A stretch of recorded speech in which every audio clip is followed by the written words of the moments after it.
गाईस, तर आज आम्ही आलो आहोत मॉलला. पवन दाखव ना तू माझ्यासाठी काय घेतलेलं आहेस. तर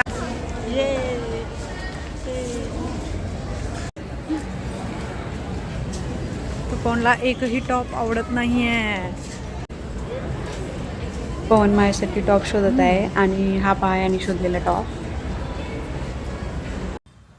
मॉलच्या बाहेरच आम्हाला दिसलेलं आहे शेगाव कचोरी, त्यामुळे आम्ही आता शेगाव कचोरी खायला निघालेलो आहोत. आणि आम्हाला खूप आवडते शेगाव कचोरी, पण नेहमी नेहमी थांबा तिथे जायला तसंच. होत नाही, त्यामुळे आम्ही इथेच शेगाव कचोरी खाऊन घेतो. कट्टर शेगाव प्रेमी पवननी शेगाव कचोरी इथं खाल्लेली नाही आहे. त्याचं म्हणणं होतं मी गावाकडेच खाईल, आणि आता तो सिटी समोसा खायला निघालेला आहे. तर इथे आम्ही एक वडापाव आणि समोसा घेतलेला आहे.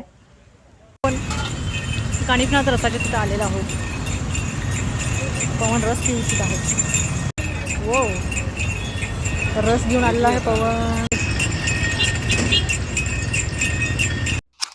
येता येता मग आम्ही आय टेस्टिंगसाठी गेलो. आम्ही दोघांनी आय टेस्टिंग केली आणि आम्ही खूप चांगल्या फ्रेम चूज केलेल्या आहेत. त्या तुम्हाला आमच्या पुढच्या व्लॉगमध्ये नक्की दिसतील. तर अशा प्रकारे आम्ही आमचा संडे सेलिब्रेट केलेला आहे आणि आता